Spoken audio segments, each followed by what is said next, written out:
o quanto de uma criança que a gente chama de atentada, que é essa criança, né? Que tá sempre fazendo bagunça, que tem esse estereótipo de mau comportamento.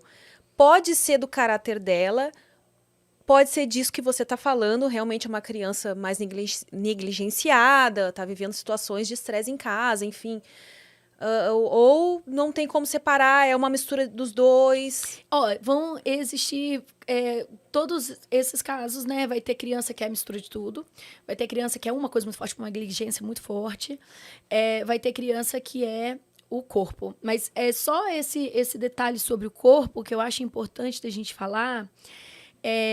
Que eu não enxergo no meu trabalho, né? Eu não enxergo enquanto um temperamento ou uma personalidade.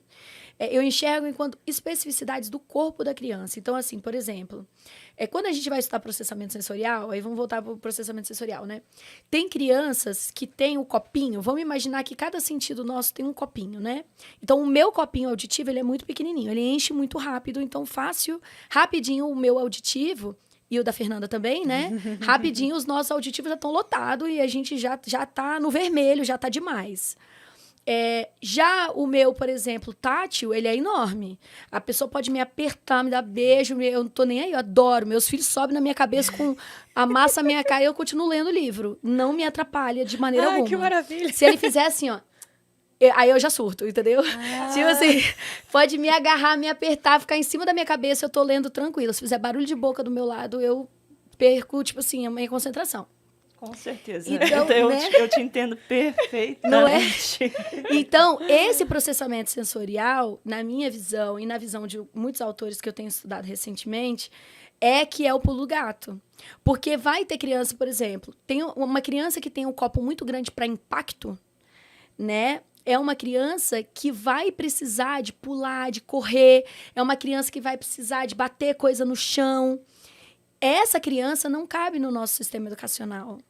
Agora, a criança que o copo é pequenininho, que ela faz isso, dá um tapinha e ela já está satisfeita, e que ela tem um copo de concentração muito grande, ela consegue ficar estática por muitas horas, essa criança cabe no sistema. A criança que o copo de estática é pequenininho, não cabe.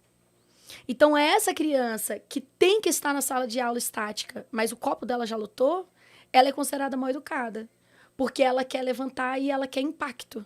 E aí ela vai começar a pular, ela vai começar a correr, aí ela vai começar a mexer na orelha do amigo, ela vai começar a tacar o lápis na parede, né? Porque ela está buscando estímulos que encham o processamento sensorial dela. Né?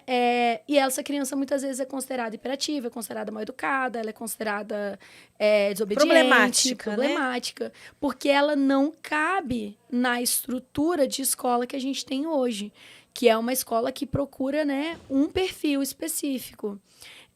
Então, eu acredito, né, claro que vai ter muito da negligência também, vai ter gente que vai, mas os pais vão falar assim, poxa, mas eu não sou negligente, meu filho é assim. E eu digo, não é só isso.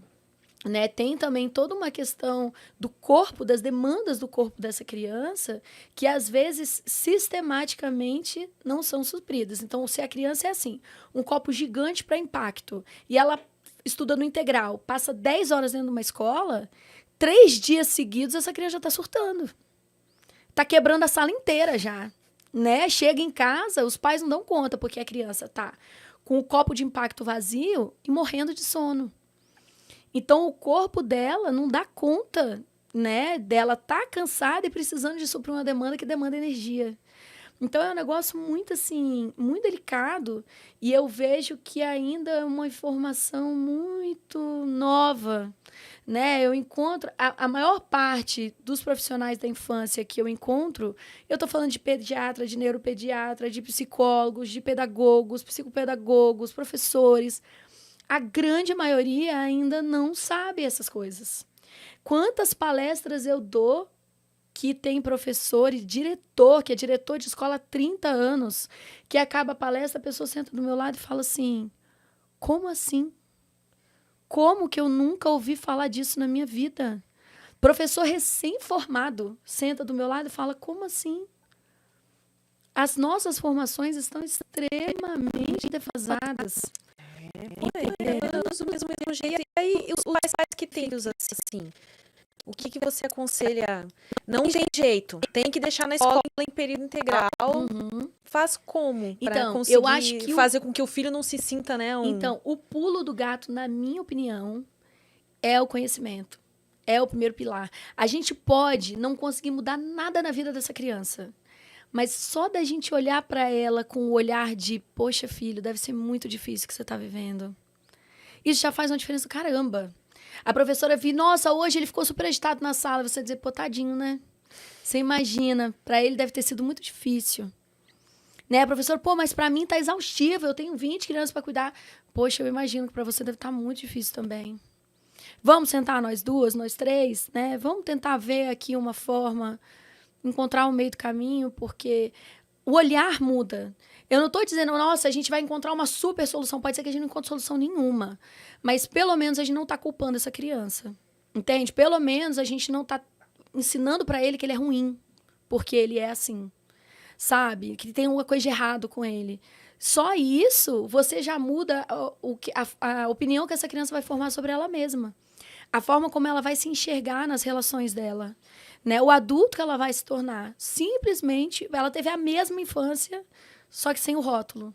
Sem aquele peso dos adultos achando que é má vontade dele, que ele não está quieto na sala porque ele não quer. Então, isso já muda, né? Infelizmente, assim, a gente não vai conseguir mudar o sistema educacional da noite para o dia, mas a gente consegue mudar o suporte que a gente vai dar para a criança e para o professor, por exemplo, entendendo que não é uma decisão dessa criança, né? Entendendo que é uma demanda do corpo dela. Às vezes, vai fazer uma proposta, por exemplo, né, dessa criança sair da escola, ir direto para um parque, ir para né, a professora...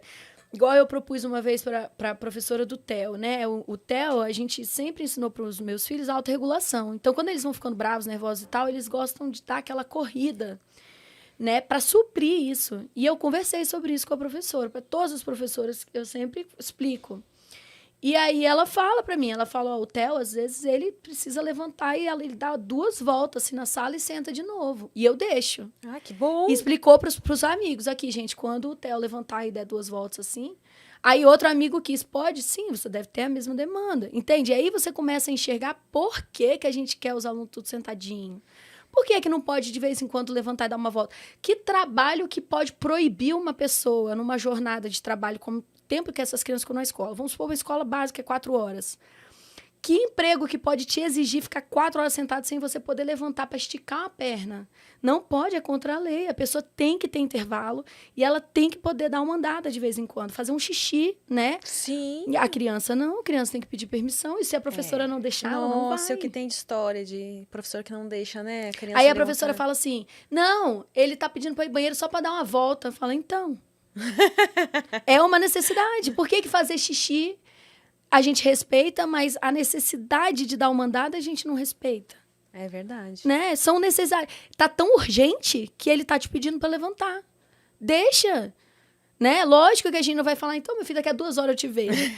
Né? Vai, dá uma volta. Agora, se você não reconhece que isso existe, a criança vai por ela mesma. Se você entende que isso é uma necessidade, você fala aqui. Então, faz o seguinte. Vai e volta 3 vezes e depois você vem para cá. Pode ser? Organiza, estrutura isso, né? Ele tá indo só para dar uma volta. Beleza, então combina com ele como é que vai ser essa volta e deixa ele dar essa volta. Não, ele não vai nem esquecer que a escola existe, né? E não vai nem ter que fingir que ele tá com vontade de fazer xixi só para poder dar uma esticada nas pernas, entende? Então, eu acho que a partir do momento que a gente enxerga, para de enxergar esse nós contra eles na infância, né, que a criança está tentando manipular, que a criança está tentando ser esperta, e a gente começa a enxergar necessidades, a gente começa a enxergar características, né, demandas do corpo, acho que esse respeito, essa consideração, que é uma coisa que a gente tem entre adultos. A gente tem, né? Você tem uma amiga que de vez em quando dá uma volta, você fala, nossa, Nanda inquieta pra caramba. Ela tá trabalhando, daqui a pouco ela levanta, dá 2 voltas e senta de novo. Beleza, a Nanda é inquieta, né? Com a criança lá, mal educada, fica levantando, andando pra lá e pra cá, ele tá achando que é quem? Então, a visão, se a gente conseguir só equiparar, enxergar as crianças com o mesmo carinho e respeito que a gente enxerga os adultos, né? Eu defendo, o termo que eu uso é o respeito incondicional. Você tem que respeitar, não importa o que aconteça. A criança tem o direito de ser respeitada e você tem a obrigação de respeitar. Ah, mas ela está se comportando horrivelmente. Beleza. Sua obrigação é tratar ela bem. Né? Agora, a gente vai lidar com isso.